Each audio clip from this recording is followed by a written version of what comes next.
And for more on the latest developments, we're now being joined by Alan Burstein, who is a visiting assistant professor and Israel Institute fellow in the Department of Political Science at the University of California. Thank you very much for joining us on WION, Mr. Burstein. Always a pleasure to have you here. Thank you for having me. Good morning. Now, Mr. Burstein, Israel's NSA has indicated war against Hezbollah likely once Hamas is defeated. How imminent is a threat of a multi-front war, keeping in mind that the Houthi threats from Yemen are also coming towards Israel?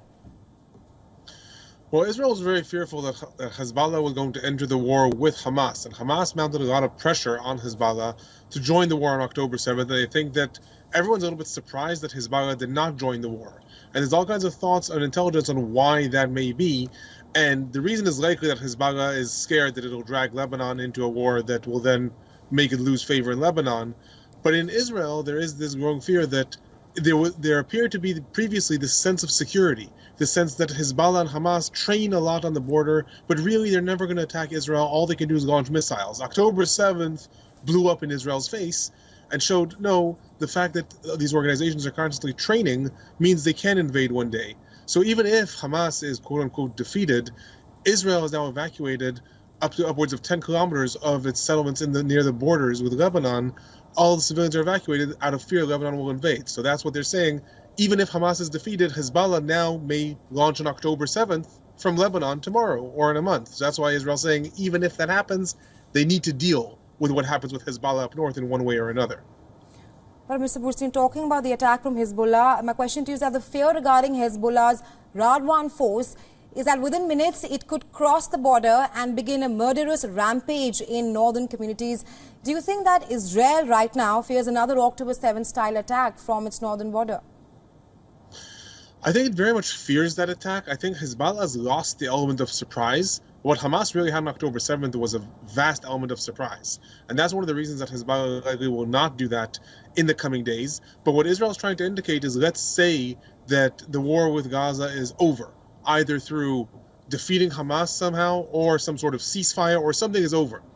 The idea that Israel can just go back and civilians can go back and expect to live peacefully near the border with Lebanon is not realistic. Now, there is already, dating back to 2006, a UN resolution, Resolution 1701, that says that Hezbollah cannot maintain its forces south of the Litani River, i.e. it is supposed to be pushed farther back in Lebanon. So what Israel is trying to say is it wants a diplomatic solution and it wants Hezbollah away from the border, trying to imply Lebanon can do this, maybe other forces can do this, maybe UNIFIL can do this. If not, then Israel will have to do this. They're trying to say they're not willing to live with a situation with the Radwan force on its borders.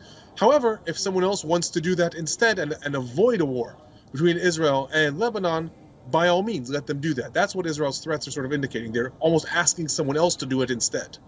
Right, Mr. Burstein, but the questioning that do you see that there's a chance of any diplomatic action taking place at the moment, which would deter Hezbollah from attacking? There's no real force in Lebanon that has enough strength to pull Hezbollah out of the southern parts of Lebanon militarily. The only way that this can happen is if Hezbollah is convinced to do this, likely due to some deal that happens within Lebanon. So it's possible Lebanon, for example, is in a monumental debt to the World Bank. Its inflation has completely crashed. It's possible if, for example, European countries or the United States or other countries were to help bail Lebanon out, but in exchange, Lebanon would need to use some of that money to pay more soldiers to bring Hezbollah up from the south. It's possible that some deal like that could happen. Right now, Lebanon desperately does not want a war with Israel. It has put out messages every which way saying, we don't want a war. We don't want Hezbollah to drag us into the war. Please make sure Hezbollah does not start a war.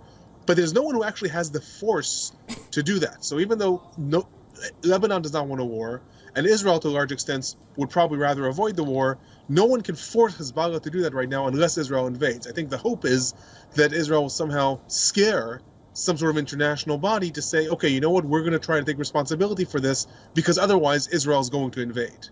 Right, Mr. Burstein, my last question to you, that the Israeli NSA also said that if Hezbollah remains a dangerous threat on the other side of the border, then it will impose a new reality in the north. Shed some light. What does he mean when he says new reality?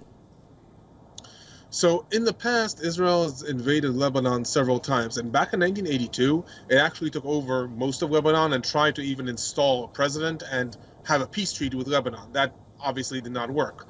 But I think what they're trying to say is that right now the region is really poised to explode. There's Iranian militias in Lebanon and in Syria and in Iraq and in Yemen. And all of them are threatening that if this war escalates further and further, it's going to explode. I think what they're trying to say is that Israel's not going to be willing to go back to a situation where it just lives the way it was and pretends that there is not this Iranian threat from the north. So something has to change as far as Israel's concerned with that equation. It's possible that what they're indicating is that it will be an all-out regional war, that Israel will be willing to, tear off all the gloves and take over Lebanon in order to try to impose a new reality. It's also possible that Israel will simply, as they have been threatening, will simply say, look what's happened to Gaza. Beirut can also become like Gaza or like Khan Yunis. I think what Israel's trying to say is it's sort of not willing to play the game anymore, where Hezbollah occasionally launches rockets and then occasionally Israel retaliates, but that's it. It's demanding a new reality. And I think they're deliberately being vague. They're deliberately saying, and we want people to be scared of what we mean because we want someone else to come take responsibility for this. So be scared of the fact that we're saying we're going to impose something different and you don't know what we mean. Right. Honestly, I think that's their strategy. Right, Mr. Burstein, thanks very much for joining us and WION and sharing insights with us. Thank you. Have a good day.